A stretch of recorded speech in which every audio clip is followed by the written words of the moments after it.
राधे राधे। आप सभी को मेरा सादर प्रणाम। आज हम जानते हैं शिवरात्रि की व्रत कथा। हर माह कृष्ण पक्ष की चतुर्दशी तिथि पर मासिक शिवरात्रि का व्रत किया जाता है। इस दिन भगवान शिव की विशेष विधि विधान से पूजा की जाती है। सावन में आने वाली मासिक शिवरात्रि को मनोकामनाओं की पूर्ति के लिए विशेष माना जाता है। इस दिन की पूजा में शिवरात्रि कथा का पाठ करना भी शामिल है। आइए जानते हैं शिवरात्रि की दिव्य कथा। उससे पहले जानते हैं कि इस बार शिवरात्रि कब है। तो इस बार शिवरात्रि 23 जुलाई यानी कि बुधवार को मनाई जाएगी। इस दिन आप व्रत रखकर अच्छे से शिव जी को पूजा कर सकते हैं और जिसमें कि कथा सुनना भी शामिल है। तो आइए जानते हैं पौराणिक कथा। पौराणिक कथा के अनुसार एक नगर में अमीर साहूकार रहता था। उस साहूकार की कोई संतान नहीं थी, जिस कारण वह अत्यंत दुखी रहता था। वह साहूकार संतान प्राप्ति के लिए प्रत्येक सोमवार को भगवान शिव की उपासना करता था और संध्या काल में मंदिर में जाकर भगवान शिव के समीप दीपक जलाता था।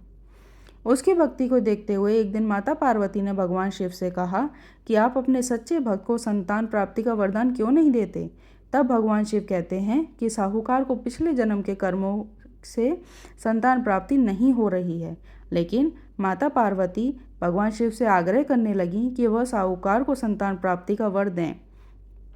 माता पार्वती के इस आग्रह पर भगवान भोलेनाथ ने साहूकार को अपने में उसे संतान प्राप्ति का वरदान दिया, लेकिन साथ ही यह भी कहा कि तुम्हारे पुत्र की आयु कम होगी, वह केवल 16 वर्ष तक ही जीवित रहेगा।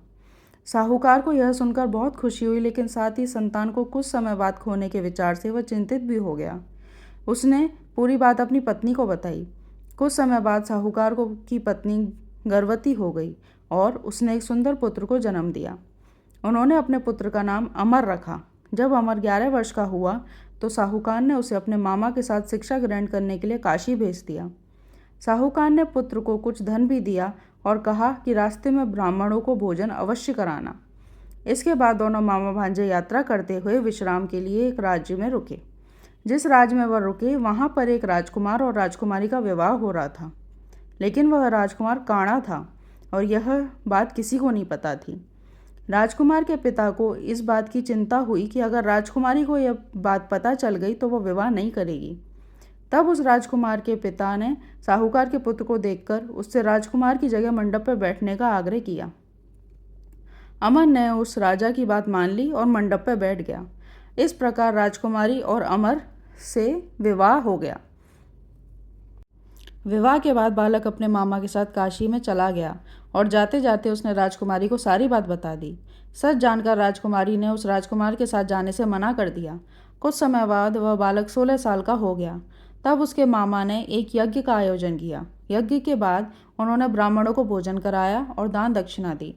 इसके बाद बालक की तबीयत खराब होने लगी और वह मूर्छित होकर जमीन पर गिर पड़ा। इस दौरान उसकी मृत्यु हो गई। यह देखकर मामा जोर जोर से विलाप करने लगा। उसी समय भगवान शिव और माता पार्वती उस मार्ग से गुजर रहे थे। तब माता पार्वती ने भगवान शिव से आग्रह किया कि वह उस व्यक्ति का कष्ट दूर करें। तब भगवान शिव ने देवी पार्वती को सारी बात बतलाई।